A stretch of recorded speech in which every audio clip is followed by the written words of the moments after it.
Bro kabaddi தொடரோட 44வது நாள் போட்டியில டபாங் டெல்லி மற்றும் குஜராத் ஜெயின்ஸ் அணிகள் மோதினாங்க.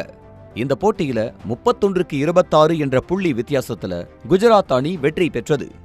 வெற்றி பெற்ற குஜராத் அணி 15 ரைடு பாயிண்ட்டுகளையும் 12 டேக்கல் பாயிண்ட்டுகளையும் 2 ஆல் அவுட் பாயிண்ட்டுகளையும் எடுத்தாங்க.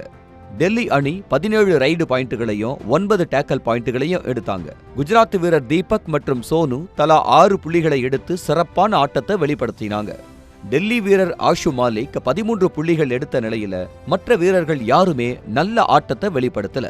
40வது நிமிடத்தோட முடிவுல குஜராத் அணி 5 புள்ளிகள் வித்தியாசத்துல வெற்றி பெற்றாங்க. மற்றொரு போட்டியில ஜெய்ப்பூர் பிங்க் பேந்தர்ஸ் அணி ஹரியானா ஸ்டீலர்ஸ் அணியை எதிர்கொண்டாங்க. இந்த போட்டியில 37-27 என்ற புள்ளி வித்தியாசத்துல ஜெய்ப்பூர் அணி வெற்றி பெற்றது.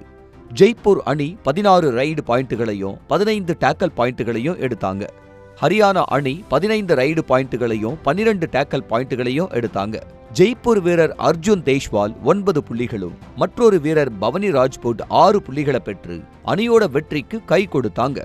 போட்டியோட முடிவுல 10 புள்ளிகள் வித்தியாசத்துல ஹரியானா அணியை வீழ்த்தி ஜெய்ப்பூர் அணி வெற்றி பெற்றது. ப்ரோ கபடி தொடரின் 45வது நாள் ஆட்டத்துல தெலுங்கு டைட்டன்ஸ் மற்றும் பெங்களூரு புல்ஸ் அணிகள் மோத இருக்காங்க. மற்றொரு போட்டியில யூபி யோதாஸ் அணி பாட்னா பைரட்ஸ் அணியை எதிர்கொள்ள இருக்காங்க. செய்திகளை உடனுக்குடனும் துல்லியமாகவும் தெரிந்து கொள்ள சப்ஸ்கிரைப் பண்ணுங்க.